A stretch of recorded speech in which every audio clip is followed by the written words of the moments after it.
The purpose of this screencast is to learn how to convey meaning visually and also to create slides that are professional looking in nature and also help our audience connect to our message. So what I want to start with here is one of our typical slides that we have. We took our topic and put it at the top, which is surveillance technology and the controversy that surrounds it.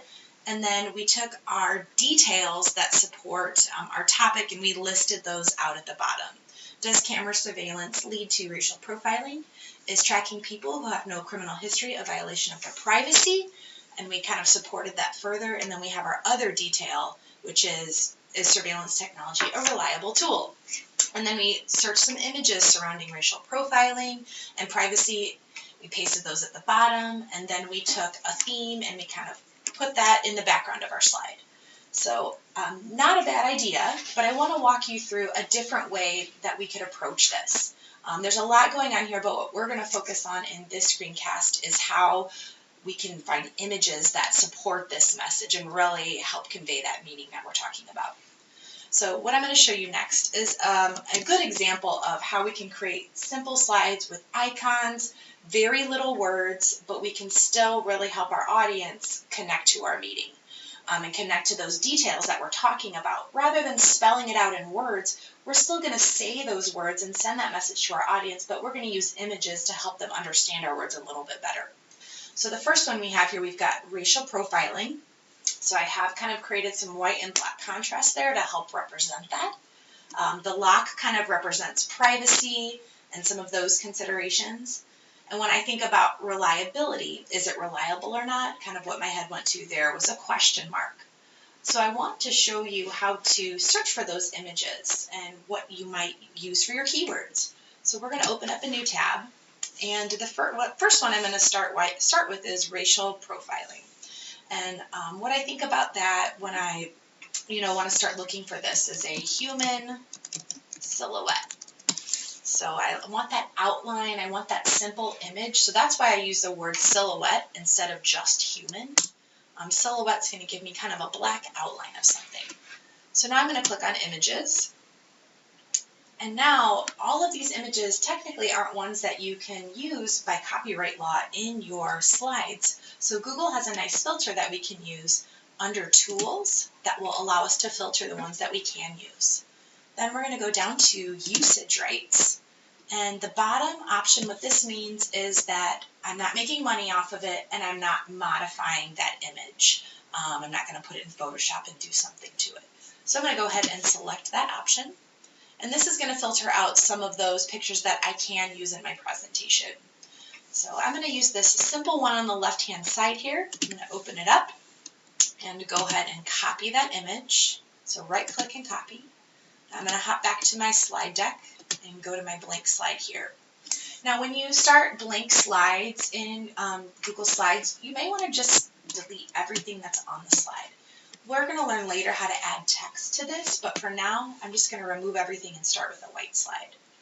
And I'm going to just paste that image in and make it a little bit smaller. So if you hold down the Control key when you're working with things, or excuse me, the Shift key, when you're working with things in Google Slides, it helps you constrain those proportions and keep it symmetrical.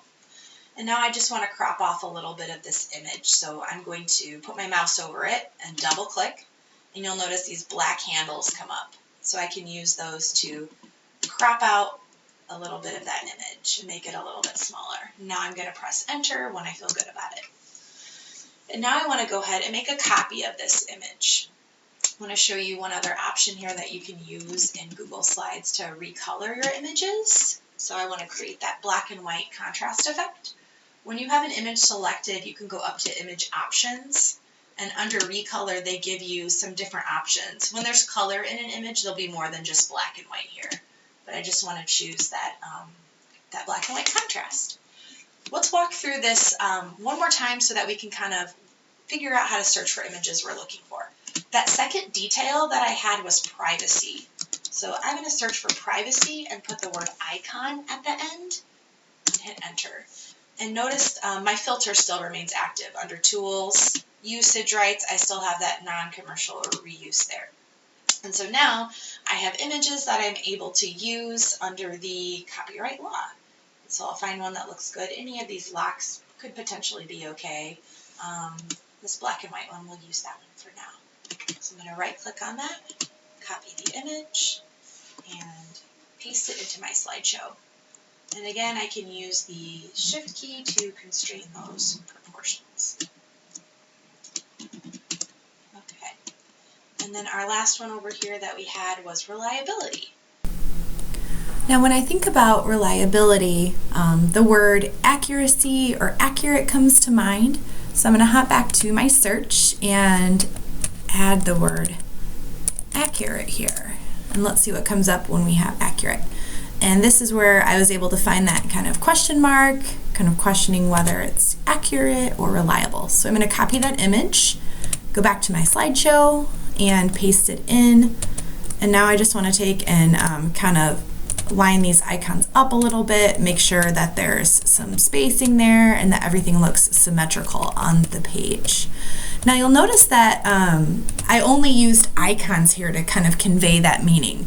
That's because I'm laying out 3 different details on my slide and I'm trying to keep it simple.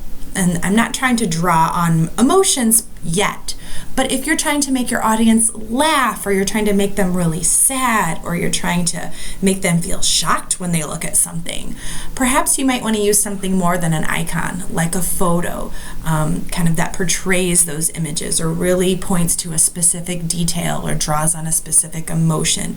You should use images for that purpose. You don't necessarily want to have too many on a page, but sometimes it's good to have that one big huge image and maybe a text, one word on there that kind of draws on their emotion. But for this case, we just used icons.